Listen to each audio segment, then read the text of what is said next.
बच्चों, आज हम सौर मंडल के बारे में जानेंगे। आपने चंद्रमा तो देखा ही होगा, वो कितना सुंदर दिखाई देता है। हम सभी को रात्रि में चमकता हुआ चंद्रमा देखना बहुत पसंद है। क्या आपको पता है चंद्रमा पृथ्वी का उपग्रह है और पृथ्वी के चारों ओर परिक्रमा करता है। हम रात्रि के समय आकाश में बहुत से टिमटिमाते हुए तारे को भी देखते हैं। ये तारे बहुत बड़े आग के गोले होते हैं जो गैस से बने होते हैं। वे हमसे बहुत बहुत दूर होते हैं, इसलिए वे छोटे चमकते रोशनी की तरह दिखाई देते हैं। दिन के समय हमें आकाश में सूर्य दिखाई देता है। सूर्य भी एक तारा है जो कि एक बड़े आग के गोले जैसा होता है। इस चित्र में देखिए, सूर्य सभी तारों से बड़ा और चमकीला दिखाई देता है क्योंकि वो सभी तारों की अपेक्षा हमारे पृथ्वी के पास होता है। ये है हमारी पृथ्वी। अंतरिक्ष से पृथ्वी को देखने पर यह एक बड़े नीले गेंद की तरह दिखाई देती है और यह लट्टू की तरह घूमते रहती है। पृथ्वी अंतरिक्ष से नीला दिखाई देता है। क्या आप बता सकते हैं? क्योंकि यहाँ पर समुद्र और सागर होते हैं, जिसकी वजह से यह नीला दिखाई देता है। तो क्या हमारी पृथ्वी भी एक तारा है? नहीं, ये सूर्य की तरह नहीं है। पृथ्वी एक ग्रह है।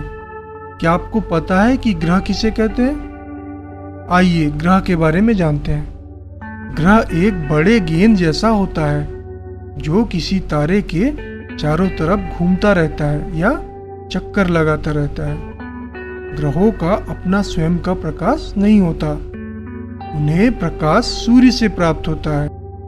तो क्या सिर्फ हमारी पृथ्वी ही एक ग्रह? नहीं, पृथ्वी के अलावा 7 ग्रह और भी है जो सूर्य के चारों ओर चक्कर लगाते हैं। सूर्य, सभी ग्रह जो सूर्य के चारों ओर चक्कर लगाते हैं और उनके उपग्रह, ये सभी मिलकर हमारा सौरमंडल बनाते हैं। चलो अब हम सौरमंडल के बारे में जानते हैं। पहला ग्रह है बुध, इंग्लिश में इसे मर्क्यूरी कहते हैं। यह ग्रह सूर्य के सबसे पास होता है और यह सबसे छोटा ग्रह भी होता है। इसके ऊपर कोई वातावरण नहीं होता, इसलिए ये सूर्य की किरणों को रोक नहीं सकता।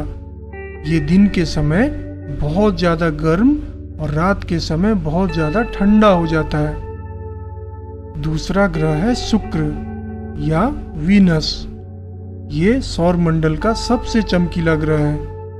ये बहुत ज़्यादा गर्म होता है क्योंकि इसका वातावरण बहुत घना होता है जो कि गर्मी को बाहर नहीं आने देता और ग्रह को इतना गर्म बना देता है कि इसकी गर्मी से लोहा भी पिघल सकता है। अगला ग्रह है हमारी पृथ्वी यानी अर्थ। ये ना तो ज़्यादा गर्म है और ना ही ठंडा, इसलिए तो सौरमंडल में पृथ्वी ही एक ऐसा ग्रह है जहाँ जीवन पाया जाता है। आपने लाल ग्रह के बारे में जरूर सुना होगा। यह मंगल ग्रह है यानी मार्स। मंगल की जानकारी प्राप्त करने के लिए अब तक कई उपग्रह भेजे जा चुके हैं। ये ग्रह लाल धूल से ढका हुआ है। ये पृथ्वी से आधे आकार का होता है। अगला ग्रह है बृहस्पति यानी जुपिटर। यह हमारे सौरमंडल का सबसे बड़ा ग्रह है। क्या आपको पता है यह कितना बड़ा है? यह पृथ्वी से 11 गुना बड़ा होता है। इस चित्र में देखिए, क्या आपको बड़े बड़े लाल धब्बे दिखाई दे रहे हैं? वास्तव में यह बहुत बड़े तूफान होते हैं जो कई सालों से बृहस्पति में चल रहे हैं। बृहस्पति के बाद आता है शनि या सैटर्न। शनि सौरमंडल का दूसरा सबसे बड़ा ग्रह है। शनि के चारों तरफ एक बहुत बड़ा रिंग या छल्ला होता है। यह छल्ला किसी रोड की तरह दिखाई देता है, लेकिन असल में यह रोड की तरह ठोस नहीं होता।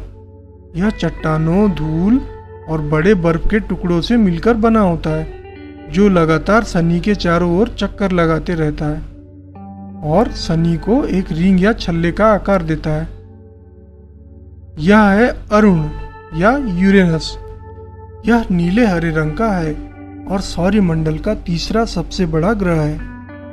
यह पृथ्वी से 4 गुना बड़े आकार का होता है। इसके चारों तरफ भी शनि की तरह रिंग या छल्ला लगा होता है।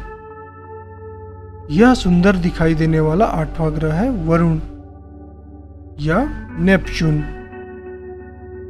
ये सभी ग्रह अपने अक्ष पर लट्टू की तरह घूमते रहते हैं और साथ ही साथ ये सूर्य के चारों ओर भी घूमते रहते हैं, बिल्कुल हमारी पृथ्वी की तरह। हमारी पृथ्वी बड़ी है, लेकिन अगर आप पूरे सौरमंडल के बारे में सोचें तो हमारी पृथ्वी बहुत छोटी लगेगी। सौरमंडल बहुत बड़ा होता है। तो आज रात आप आकाश में देखिए, आपको बहुत कुछ नया देखने को मिलेगा। आज के लिए बस इतना ही।